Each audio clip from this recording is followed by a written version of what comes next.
நேர்களை வணக்கம். நான் உங்கள் மார்ச் சொல்றேன். சிறப்பு நேர்காணலுக்காக நம்முடன் மூத்த பத்திரிகையாளர் திரு SP லட்சுமணன் இணைந்திருக்கிறார். வாரங்களோடு பேசுவோம். சார் வணக்கம். வணக்கம்.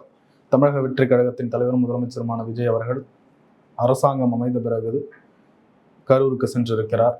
அரசு பணி நியமன ஆணைகளை பாதிக்கப்பட்ட மக்களுக்கு வழங்கியிருக்கிறார். எப்படி பார்க்குறீங்க? பார்க்கறது இல்லை, ஒரு உயிரை பறிகொடுத்த உறவுகளுக்கு, குடும்பத்தாருக்கு, எஞ்சி இருக்கிற குடும்பத்தாருக்கு நிதி உதவி இது போன்ற வேலைவாய்ப்புகள் வழங்குறதுல தனிப்பட்ட முறையில் நமக்கு எந்த ஆட்சேபம் இல்லை. அது ஒரு மனிதாபிமான செயல்னு எடுத்துக்கிடலாம். அந்த நேரம் நிச்சயமா இடைத்தேர்தல் மனசு வச்சுதான். அது தப்பு இல்லை. எல்லாரும் அரசியல் பண்ணும்போது விஜய் மட்டும் வேற பண்ணிட்டு இருப்பாரு, அவரும் தான் அரசியல் பண்ணுவார். புரியல, அரசியல்னு எடுக்கணுமா? அதை எடுத்துக்கிட்டா தப்பு இல்லைன்னு சொல்ல, எடுத்தால் தப்பு இல்லைன்னு நான் சொல்றேன். பாதிக்கப்பட்டவங்களுக்கு இவ்வளவு தூரம் தன் நெஞ்சில் ஒரு ரணத்தை, வலியை, வடுவை ஏற்படுத்திய ஒரு சம்பவத்துக்கு நீங்க 10 நாளில் ஆர்டர் ரெடி பண்ணி 11ஆம் நாள் கரூருக்கு போய் கொடுத்துட்டு வந்துருக்க முடியும். நான் சொன்ன டைமிங் புரியுதுங்களா? ஒரு 3 வாரம் முன்னாடி திருச்சிக்கு போனீங்களே, அப்ப கூட ரெடி பண்ணி அப்ப அடுத்த நான் போறேன் திருச்சி, அங்கேருந்து 1 மணி நேரம் தான், அது முதலமைச்சர் 3/4 மணி நேரத்துல கூட போயிடுவார், நான் அப்படியே கொடுத்துட்டு வர்றேன், அன்னைக்கு ஆர்டர் ரெடி பண்ணிருக்கலாமே. நான் குத்தி காட்டுங்கிற கேட்கல, இவ்வளவு சீக்கிரமா இல்லை இந்த நேரத்துல மிஸ் பண்ணாம இப்ப போயிடணும்னு தேர்ந்தெடுத்த நேரம் தேர்தலை மனதில் வைத்து என்று இருந்தால் அதில் தப்பு இல்லைங்கிற நான். அரசியல்வாதி விஜய் அப்படிதான் நடந்துக்குவார். அதை நான் தப்பா பார்க்கலன்னு சொல்றேன். இல்லடா, அப்படியே இருந்தாலும் அதை சிங்க் பண்றதுன்றது சரியா இருக்குமா? ஏன்னா இது ஒரு சிங்க்னு ஏன் சார்? சார் அவரே பிரச்சார பேச்சை முடிக்கிற போது என்ன சொன்னார் சொல்லுங்க? வரப்போற இடைத்தேர்தல நல்லா வச்சு செஞ்சு. நான் இங்க கரூர்ல ஒரு மடம் கட்டலான்னு இருக்கிறேன். அது ஒரு ஆன்மீக மடம், துறவிகளுக்கு, இளம் துறவிகளுக்கு பயிற்சி அளிக்கிற ஒரு மடம் கட்டலான் இருக்கேன், அதுக்கு உங்களுடைய ஆதரவு கொடுங்கன்னு கேட்டாரு.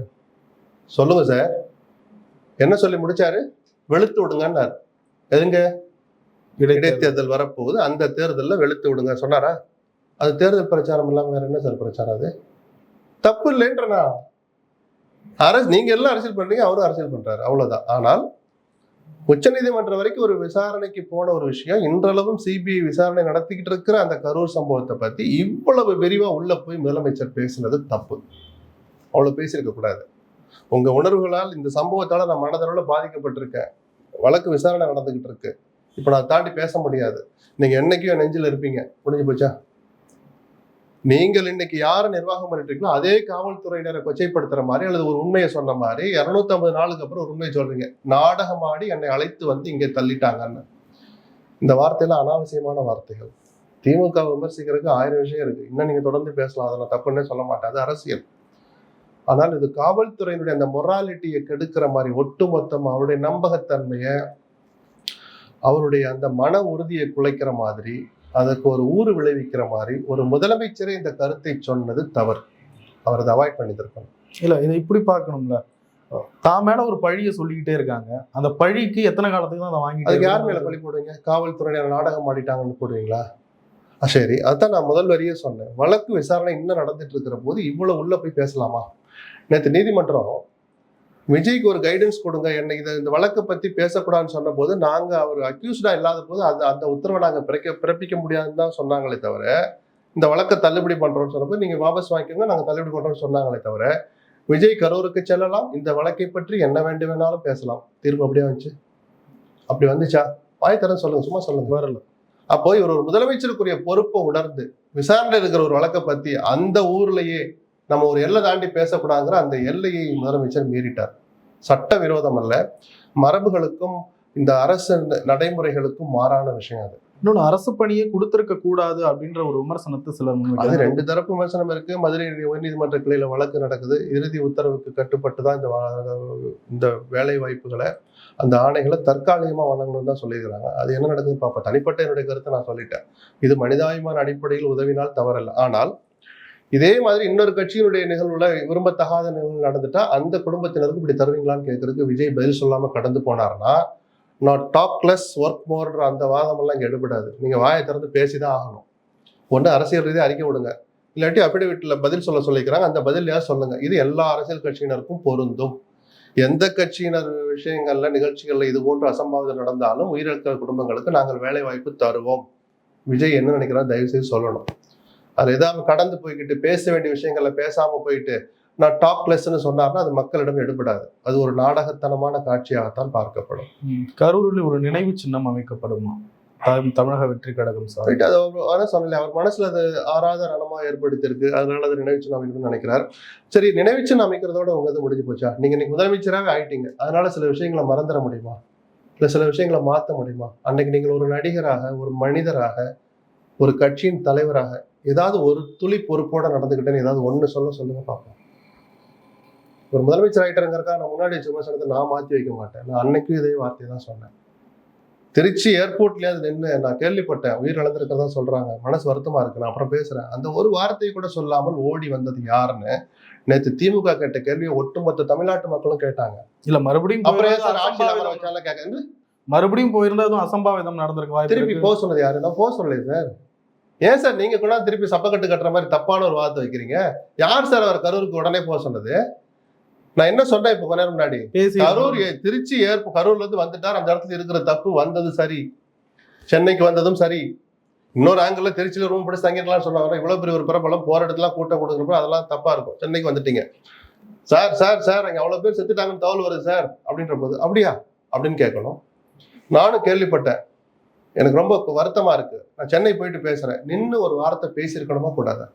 சரி, இங்க வந்த பிறகு அது 3ஆவது நாள் 4ஆவது நாள் ஒரு வீடியோ விட்டார். அந்த வீடியோல கூட தார்மீகமா பொறுப்பு, நான் கலந்து கொண்ட நிகழ்ச்சியில் நடந்தது துக்ககரமான நிகழ்வு தான், தார்மீக ரீதியா நான் பொறுப்பேற்கிறேன்னு தார்மீகங்கிற வார்த்தையை அத்தனை தடவை சொன்னேன். இன்னைக்கு வரைக்கும் அதை சொல்ல மறுக்கிறாரு. இவர் என் மேல எந்த குற்றமே இல்லைன்னு சொல்றது எவ்வளவு பெரிய ஒரு பொறுப்பற்ற தனம் அது. 7 மணி நேரம் தாமதமா போனதுக்கு நீங்க தார்மீகமா கூட ஒரு மன்னிப்பு கேட்க மாட்டீங்களா? சொல்லுங்க சார். இந்த நிமிஷம் வரைக்கும் விஜய் தன்னை மாத்திக்கல. இன்னும் வளரவிருக்கிற விஜய்க்கு அது நல்லதல்ல. ஆட்சி பொறுப்புல இருக்கிறோங்கிறதுக்காக நீங்க அந்த கதை மாத்திக்க மாட்டேன்னு சொன்னீங்கன்னா தப்பு தான். அது முதலமைச்சராகவே இருந்தாலும் சரி, தாவேகா தலைவராக இருந்தாலும் சரி. இல்ல நீங்க சொல்றீங்க தார்மீக அடிப்படையில் அவர் சில செய்ய வேண்டியது செய்யணும். போயிட்டு 2 நாள் கழிச்சு அவர் துக்கத்துல பேச முடியல, 2 நாள் கழிச்சு வீடியோ போட்டாரு, வருத்தம் தெரிவிச்சாரு. வருத்தம் தெரிவிச்சு எங்க வருத்தம் தெரிவிச்சாரு? சும்மா நீங்களும் அளந்து விடாதீங்க. இல்ல சார், அதுக்கு சார் வருத்தம் தெரிவிச்சாரு? எங்க சொன்னார்? அந்த வீடியோ எடுத்து போட்டு பாரு, வருத்தம் தெரிவிச்சிருக்காரு சொல்லுங்க. அவர் வருத்தப்பட்டு ஃபீல் பண்ணி ஃபீல் பண்றது வேற, வருத்தம் தெரிவிச்சாருங்கிறது வேற சார். அர்த்தம் டோட்டலா வேற சார். நான் விஜயை குத்தி காட்டுங்க சொல்றேன். இது எல்லா தலைவர்களுக்கும் இது பொருந்தும். எல்லா தலைவர்களுக்கும் இந்த மாரல் ரெஸ்பான்சிபிலிட்டி இருக்கணுங்கிற அந்த ஆதங்கத்துல பேசுறேன் சார். ஏதோ விஜய் வந்து பாஞ்சு பெறான்றதான் நினைக்காதீங்க. இவர் ஆட்சிக்கு வருவார்னு தெரியாத போது என்னுடைய கருத்து அப்படிதான் இருந்துச்சு. ஆட்சி முதலமைச்சர் ஆன பிறகு என் கருத்தை நான் மாத்திக்கலன்னு சொல்றேன். இது எல்லா தலைவர்களுக்கும் பொருந்தும். பொறுப்போட நடந்துக்கணும். விடுதலை சிறுத்தைகளுக்கும் பாமக தொண்டர்களுக்கும் மரக்காணத்துல ஒரு பெரிய தகராறு நடந்தது தெரியுமா? அப்ப 2 தலைவர்களுக்கும் தார்மீக பொறுப்பு இருக்கு. ஒண்ணு அவங்கள வெஞ்சன்ஸை தூண்டி விட்டதாகட்டும், சில விமர்சனப்படி, இல்ல தங்கள் தொண்டர்களை கட்டுப்படுத்ததாகட்டும், இல்ல இவ்வளவு பழிவாங்கும் உணர்ச்சியை தெரிஞ்சோ தெரியாமலோ மனசுல ஊட்டியதாகட்டும், தார்மீக பொறுப்பு யாருக்கு? அந்த தலைவர்களுக்கு தான் நான் சொன்னேன். அப்பயும் நான் சொன்னேன். புரியுதுங்களா நான் சொல்றது? ஏதோ விஜய் மட்டும் தான் சொல்றோம்னு இல்லை. அந்த ஒரு ரெஸ்பான்சிபிலிட்டி, மாரல் ரெஸ்பான்சிபிலிட்டி கூட நான் எடுத்துக்க மாட்டேன்னு சொல்றது என்ன ஒரு பண்புன்னு எனக்கு புரியல. இல்ல அவர் கேட்கறதுல ஒரு விஷயம் யோசிக்க வேண்டியதா இல்லையா? காவல்துறை பெரம்பலூர்ல தடுத்தாங்க, இங்க ஏன் அனுமதிச்சாங்க? சொல்லிதான் தடுத்திருக்கலாமே அப்படின்னு சொல்றாரு. 2 நிபந்தனை எக்ஸ்ட்ரா போட்டதுக்கு என்ன பேசினாலும் எடுத்து வீடியோக்கள் எடுத்து பாருங்க. அமித்ஷாவுக்கு இந்த நிபந்தனைகளை போட உங்களுக்கு துணிச்சல் இருக்கிறதா கேட்டாரா? கேட்கலையா? எங்களுக்கு மட்டும் ஏன் இத்தனை நிபந்தனை? சென்னையில பிரச்சாரம் பண்ற போது 2 இடம் போனார், அடுத்த 2 இடம் போக முடியல, எங்களை சதி செய்யறாங்கன்னாரு. குழி பள்ளம் தோண்டி இருக்கிற அந்த இடத்துல அனுமதி கொடுக்க முடியாது சொன்னதுக்கு திமுக சதி செய்து என்னை பெரம்பூர்ல பிரச்சாரம் பண்ண விடாம தடுக்கிறாங்கன்னு சொன்னாரா? குமரகுருபரன் மேல வெளிப்படையா குற்றம் சாட்டினாங்க தாவேகாவினர். அப்படிப்பட்ட இடத்துல நீங்க கரூருக்கு போய் சொல்லியிருந்தா நான் ஏத்துக்கிட்டு இருந்திருப்பேன். இன்னைக்கு சொல்றாரு, நான் பார்த்த விஜய், அந்த 30 நாள் விஜய் நான் வச்சு சொல்றேன், நிச்சயமா ஏத்திருக்க மாட்டேன். அடுத்த நாள் பக்கா அரசியல் பண்ணியிருப்பார். செந்தில் பாலாஜி என்னை கரூரில் நுழைய விடாமல் சதி செய்கிறார், இந்த ஆட்சி அதுக்கு துணை போகிற சொல்லியிருப்பாரா மாட்டாரா? ஒரு நிமிஷம் அமைதியா இருங்க. மனசாட்சியை தொட்டு நீங்க சொல்லுங்க. சொல்லுவார். நான் ஏன் சொல்றேன்னா, இவர் அப்பவே அந்த வார்த்தை வச்சாரு, நிபந்தனை விதிச்சதுக்கு எங்களுக்கே நிபந்தனை விதிச்சிங்கன்னு கேட்ட விஜயை பார்த்து இப்படி நான் சந்தேகப்படுறதுக்கு வாய்ப்பு இருக்கு, நியாயம் இருக்கு அதுல. புரியுதுங்களா? சரி, ஒரு டிஎஸ்பி தடுத்தாரு சார், கூட்டம் அதிகமா இருக்கு, வேணும் இங்கேயே நிறுத்துங்க, பஸ் இங்கேயே நிறுத்துங்கன்னு சொன்னாரா இல்லையா ஒரு டிஎஸ்பி? சிபிஐ விசாரணை எல்லாம் வெளியில வரும், ஏன் பஸ்ஸை நவுத்திட்டு போனீங்க? இதெல்லாம் மறந்துரும்னு நினைக்கிறாங்களா சார்? நான் என்ன சொல்றேன், விஜய் 1000 அரசியல் பண்ணட்டும், 1000 வேகியானு சொல்லட்டும், திமுகவை கிழிச்சு தொங்க விடட்டும், அதிமுகவை சேர்த்து தீர்ந்து போன சக்தியும் கூட சேர்த்து, அதை பத்தியெல்லாம் நம்ம கவலை இல்லை. அரசியல்வாதி விஜய் அரசியல் தான் பண்ணுவார். நான் கரூருக்கு போனதே அரசியல் தான் சொன்னேன், தப்பும் இல்லைன்னு சொன்னேன். அவர் பிரச்சாரமே ஓப்பனா பண்ணிட்டாரு, அதனால அது அரசியல் பண்றாரு, பண்ணிட்டு போகட்டும். பொய் சொல்லாதீங்க, முழு உண்மைகளை சொல்லாம இருக்காதீங்க, அல்லது வாய் மூடி மௌனியா இருக்கும். 2 வரியில கடந்துட்டு வந்திருக்கணும் சார். உச்சநீதிமன்றத்தில் சிபிஐ விசாரணை நடந்துகிட்டு இருக்கு அப்படின்னு அதை வெளியில கூட சொல்ல வேண்டாம். உங்களுக்குன்னு ஒரு மாரல் முதலமைச்சர் பொறுப்புல இருக்கிறீங்க நீங்க. ஒரு நாளாந்தர பேச்சாளர் மாதிரியோ இன்னொரு எதிர்கட்சியில் இருக்கிற அல்லது சும்மா எதை வேணாலும் பேசுற ஒரு அரசியல் தலைவரா நீங்க இல்லை. உங்களுக்கு பொறுப்பு அதிகமா இருக்கு. விசாரணை இன்னும் நிலுவையில் இருக்கிற ஒரு வழக்கை பத்தி இவ்வளவு ஃப்ரேம் பை ஃப்ரேம் பேசலாமா? அது சொன்னதெல்லாம் 100% நிஜமாகவே இருக்கட்டும். இன்னொரு ஆங்கிள் விஜய் சொன்னதை நான் நம்புறேன். சொல்லி தான் நான் வராம போயிருப்பேன். ரைட், விஜய்க்கு மனமாற்றம் ஏற்பட்டும் நம்ம ஏத்துக்கிடுவோம் அப்படி கூட தடுத்திருப்பாரு. இன்னைக்கு அதை சொல்லலாமா? இதை அப்படியே டைப் பண்ணி நீங்க எங்க கொடுக்கணும்? சிபிஐல போய் கொடுக்கணும் சார். கொடுக்க வேண்டிய விஷயம். ஆஜராயிட்டு வந்துட்டாரு. இல்ல, இன்னும் சாட்சிகள் இருக்கிறாங்க, அக்யூஸ்ட் இருக்கிறாங்க. நிர்மல்குமார், புஷியானதெல்லாம் அக்யூஸ்ட் இல்லைன்னு நினைக்கிறேன். அவங்க மூலமா போய் சொல்லுங்களேன், இதெல்லாம் நடந்துச்சு சார், சொல்லியிருந்தா எங்க தலைவர் இதெல்லாம் அங்கே சொல்ல வேண்டிய விஷயத்தை விசாரணை நிலுவையில் இருக்கிற பொதுவெளியில் பேசுனது தப்புன்னு நான் சொல்றேன். தவிர்த்திருக்கப்பட வேண்டியது. இப்போ ஒரு ஸ்டாலின் அவர்கள் அப்ப பேசின ஒரு வீடியோ ஒன்று வைரல் ஆகுது. அப்ப சொல்லியிருக்கிற எந்த ஒரு தலைவரும் தன்னுடைய தொண்டர்களோ பொதுமக்களோ இது மாதிரி ஆகிறதுக்கு விரும்ப மாட்டாங்க அப்படின்னு சொன்னது பழிவாங்கல். எனக்கு வழிகளை ஏற்படுத்தினார்கள், என்னை அவ்வளவு கஷ்டப்படுத்தினாங்கன்றாரு. என்ன பண்ணாங்கன்னு ஒண்ணு விஜய் இன்னைக்கு வரைக்கும் சொல்லிடுறாரு சார். என்ன பண்ணாங்க எனக்கு புரியல. எஃப்ஐஆர்ல சேர்த்து நைட்டோட நைட்டா அவரை அரெஸ்ட் பண்ணி அல்லது அவர் அங்கிட்டு தப்பிச்சு போய் ஏபிக்கு அலைய விட்டு ஏபி முன்ஜாமீன் மனு விசாரணைக்கு வந்து அது ஒரு முடிவு வர்ற வரைக்கும் அவரை துரத்திக்கிட்டே இருந்து இதெல்லாம் பண்ணியிருந்தா அந்த வழிகளை ஏற்படுத்தினார்கள், என்னை துன்பப்படுத்தினார்கள், நெருக்கடி கொடுத்தார்கள் 1000 சொல்லலாம். எஃப்ஐஆர்ல பேரை சேர்க்கல. விஜய்க்கு சப்போர்ட்டா பேசுனதுதான் இன்னைக்கு ஸ்டாலினை கிழிச்சு தொங்க விடுறாங்க. யாரு? திமுக தொண்டர்கள். அன்னைக்கே நீ எஃப்ஐஆர்ல சேர்த்துதான் இன்னைக்கு இவ்வளவு பேசுவாரான்னு இன்னைக்கு திமுக காரன் தான் ஸ்டாலினை கிழிச்சு தொங்க விடுறாங்களே தவிர உங்களை அவர் என்ன பண்ணாரு? 2ஆம் கட்ட தலைவர்கள் பேசினாங்க. என்ன பேசினாங்க? நேத்து கூட சொல்றாங்க சார், அந்த மரணத்திற்கு விஜயனுடைய தாமதம் தான் காரணம். அது துன்பப்படுத்துறதா சார்? அதை நானும் தானே சார் சொன்னேன், தார்மீக பொறுப்புன்னு சொன்னேன். இது 41 பேரை கொல்லணும்னா நான் 7 மணி நேரம் லேட்டா தான் போய் ஆகணும் அப்படின்னு நான் திட்டம் போட்டு விஜய் போனான்னு சொன்னோமா? யாரா ஸ்டாலின் சொன்னதை நானும் சொல்றேன் சார். எந்த தலைவனா தான் தொண்டை சாவணும்னு நினைப்பாராங்க சார்? இல்ல விஜய் அப்படியே சபதம் போட்டாரு. ஒருத்தர் செத்தால துக்ககரமான வருத்தம் தானே படுவார் விஜய். யாரும் அப்படி சொல்லவே இல்லை. சொல்லாத போது நீங்களே எதுக்கு சுமந்துக்கிட்டு தலையில நீங்களே கொட்டிக்கிறீங்க? உங்களை யாரு சொன்னா? அப்படி யாரு சார் உங்களை சொன்னது? 41 பேர் உயிருக்கு நீங்க தான் நேரடி பொறுப்பு. யாருமே சொல்லலைங்க சார். தார்மீக பொறுப்பு எடுத்துக்கோங்க. இதைத்தானே சார் சொன்னோம் நம்ம. விஜய் அவர்கள் பணி நியமன ஆணைகளை வழங்கிட்டாரு. இந்த கூட்டணி கட்சிகள் ஒரு கூட்டணி அரசாங்கத்தில் இருக்கிற கட்சிகள் அல்லது ஆதரவு தெரிவித்த கட்சிகள், கம்யூனிஸ்டுகள் எதிர்க்குது, விடுதலை சிறுத்தைகள் திருமாவளவன் அவர்கள் ஆதரிக்கிறாரு. எப்படி பாக்குறீங்க? நம்ம பாக்குறதுக்கு ஒண்ணும் இல்லை. ஒருத்தருக்கு ஒரு பார்வை இருக்கு. நான் மனிதாபிமான அடிப்படையிலன்னு சொன்னேன். நானே அடுத்த கேள்வி என்ன கேட்டேன், ஒரு பத்திரிகையாளரா, இது எல்லா கட்சிக்கும் பொருந்துமா? பதில் சொல்லணும்ல. அதான் எஸ்ஓபி, அதான் நீதிமன்றம் கேட்குது. வழக்கு என்ன நடக்குதுன்னு பார்த்துட்டு நம்ம அப்புறம் பேசலாம். விஜயனுடைய கருத்துல சில விமர்சனங்களை நீங்க தெரிவிச்சீங்க. சில இதுல அவருடைய பேச்சு துணியில ஒரு முதலமைச்சரா வந்த பிறகு அவருடைய இதெல்லாம் கொஞ்சம் மாறணும்னு திருச்சி பேச்சுக்கு பிறகு சொன்னேன். எந்த தமிழக மக்கள் உங்கள் மீது அன்பு வைத்து நம்பிக்கை வைத்து வாக்களித்தார்களோ அதில் சரிபாதிக்கும் மேலானவர்களை முகம் சுளிக்க வைத்தீர்கள் திருச்சி பேச்சின் மூலமாக. அதனால உடல் மொழியை மாத்துங்க, வார்த்தைகளை கொஞ்சம் கட்டுப்பாடு வைங்கன்னு நேற்று கரூர்லயும் அது கொஞ்சம் தன்னை மாத்திக்கிட்டு தான் தெரியல. ஒரு உற்சாகம் அவருக்கு வரலாம், நம்பிக்கை வரலாம், அதிகாரம் கொடுக்குற ஒரு வசதி அவருக்கு அந்த மாதிரி வார்த்தைகளை விடலாம். நீங்கள் மாண்புமிக்க முதலமைச்சர் பொறுப்புல இருக்குங்கிறதையும் மறக்கக்கூடாது. அவர் அரசியல் பேசலாம் சார், 1000 விமர்சனம் வைக்கலாம், அதுக்கு எல்லா உரிமையும் விஜய்க்கு இருக்கு. பட் என்ன வார்த்தைகளை பயன்படுத்துறோம்னு இருக்குல்ல. 5 நிமிஷம் பேசுனதுக்கே கொத்து பரோட்டா போட்டாங்களேன்றாருல. நீங்க மணிக்கணக்கில் பேசுனீங்களே விக்கிரவாண்டியில, கட்சியை தொடங்கி வச்சு ஒரு மாநாடு நடத்துனீங்கல்ல, சம்திங் இப்படி ஒரு மாநாடு நடத்துனீங்கல்ல விக்கிரவாண்டியில. அந்த விக்கிரவாண்டியில யார் ஜெயிச்சா? இந்த தேர்தலில் நீங்கள் சந்தித்த முதல் தேர்தலில் நீங்கள் கட்சி தொடங்கிய விக்கிரவாண்டியில் ஜெயித்தது யார்? பாட்டாளி மக்கள் கட்சி. நீங்க 10 நிமிஷத்துல இருந்து 1 மணி நேரம் வரைக்கும் பேசிக்கிட்டே வந்தீங்களே. திருநெல்வேலி, கன்னியாகுமரி, அரியலூர், நாகப்பட்டினம், திருவாரூர், விழுப்புரம் வரைக்கும் ஒரு இடம் கூட ஜெயிக்கலையே. ஏன் சொல்லுங்க சார். இல்ல நான் போகலைனாலும் ஜெயிச்சேன் இல்லையே. மாயவரத்துல, நீலகிரிலையும் ஒரு இடம் கூட ஜெயிக்கலையே. நீங்க உங்க கால் கூட படலையே. இது ஒரு அளவுகளா சார்? தோக்குறத சுட்டி காட்டுறது வேற, அரசியல் ரீதியா நாங்க ஜெயிச்சிட்டோம்னு அந்த முதல் நாள் அறிக்கையோட விட்டுறணுமே தவிர கொச்சையான வார்த்தைகளை சொல்லி தொடர்ந்து பேசுறது நல்லது. நாளைக்கு விஜய் தானே தோல்வி வரும், தாவேக்காவுக்கு தோல்வி வரும். இந்த தேர்தலே தாவேக்காவுக்கு தோல்வி ஏற்பட்டுச்சு, அதை என்ன பண்ணலாம் சொல்லுங்க? 127 இடங்கள்ல, என்ன சொல்ல போனா 126 இடங்கள்ல தாவேக்காவை மக்கள் தோற்கடிச்சாங்களே. ஏன்? பீச் பரோட்டாவா, சிலோன் பரோட்டாவா, இல்ல பன் பரோட்டாவா? அது என்ன பரோட்டா? இதெல்லாம் பேச்சா? அந்த வார்த்தையை நான் பயன்படுத்தினா அது கொச்சையான வார்த்தை தானே, யார் பயன்படுத்தினாலும். விஜய் அதையும் தானே பேசணும். ஒரு அளவுக்கு மேலாம் எல்லை தாண்டி இப்படி ஒரு தலைவராக இருப்பவருக்கு, முதலமைச்சராக இருப்பவருக்கு இது அழகல்ல. தீய சக்தி தீர்ந்து போன சக்தின்னு மீண்டும் 2 கட்சிகளையும் சரிசமமாக வைத்து எதிர்க்கிறார் விஜய் அவர்கள். அதிமுகவுடைய அண்டர்ஸ்டாண்டிங் கூட்டணி அதெல்லாம் வாய்ப்பு இருக்குன்றதெல்லாம் கடந்து இப்ப மறுபடியும் ஒரு கார்னருக்கு தள்ளுறாரு. இது எப்படி பார்க்க? அந்த தீர்த்து போன சக்திங்கிற வார்த்தையே அந்த முதல் 10 நாள் வரல. ஆட்சி அமைக்க முயற்சிகள் நடந்த அந்த 10 நாள்ல தீர்ந்து போன சக்திங்கிற வார்த்தை விஜய் வேலந்து வரலீங்க. ஏன்னா அந்த தீர்ந்து போன சக்திகளில் ஒரு பிரிவை போய் அவர் பார்த்தாரு. தப்பு இல்லை, திருப்பி சொல்றேன், விஜய் அரசியல் பக்காவா பண்றாரு. இந்த வார்த்தைகளை பயன்படுத்துறது எப்போ வாய மூடிட்டு சும்மா இருக்கணுங்கிறதுல பக்கா அரசியல்வாதியா கை தேர்ந்துட்டார். அதற்காக நான் பாராட்டுவேனே தவிர அவர் தூய அரசியல் பண்றாருலாம் நான் பார்க்கல. பக்கா அரசியல் பண்றாரு. தன்னுடைய 2 மாத ஆட்சியின் சாதனைகளை விஜய் அவர்கள் கரூர் மீட்டிங்ல பேசினாரு, கவனிச்சுங்களா? அதுல கவனிக்க தகுந்த சாதனை இல்லை, கவனிக்க தகுந்த ஒரு துணிச்சலான முடிவு, ஒரு கட்சி நிதி நான் வசூலிக்க மாட்டேன்னு சொன்னது. இந்த நிமிஷம் வரைக்கும் அது நடக்குது. அந்த வாங்க மாட்டோம்னு சொன்ன அந்த நடைமுறையில் இருக்கு.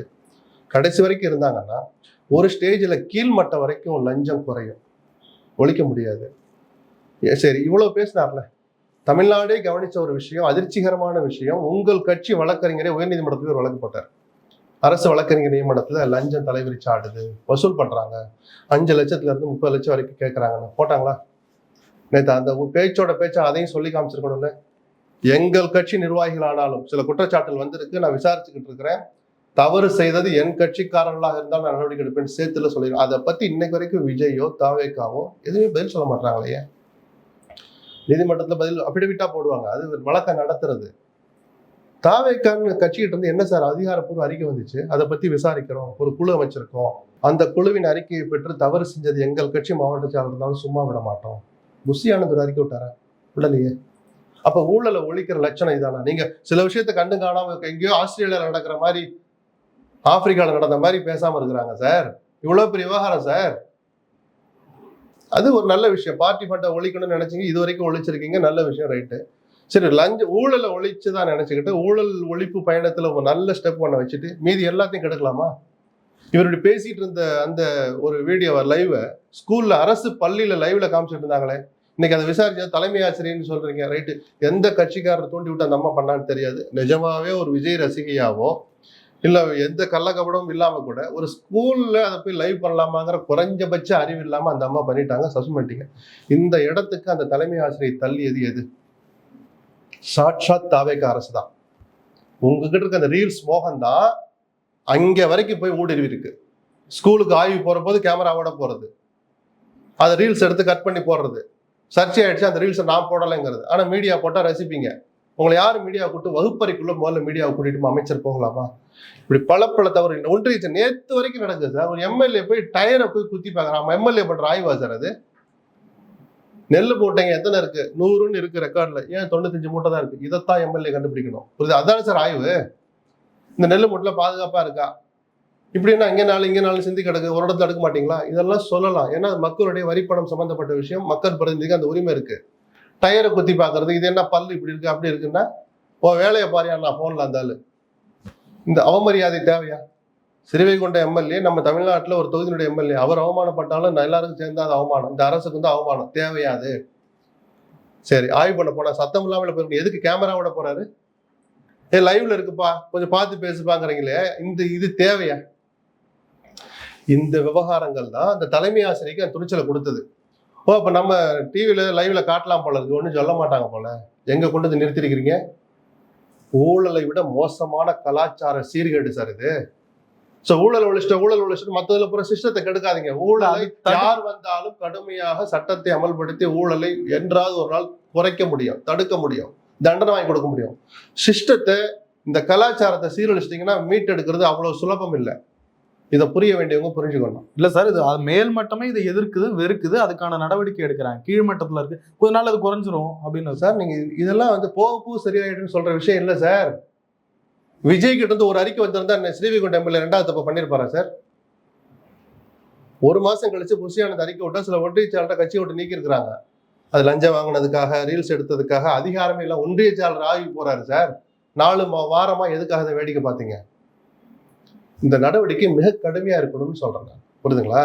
தப்பு செய்யாது, அங்கேயும் நடக்கதான் செய்யும். நடந்த பிறகு நீங்க எப்படி நடந்துக்கிறீங்கன்னு தான் மக்கள் பார்ப்பாங்க.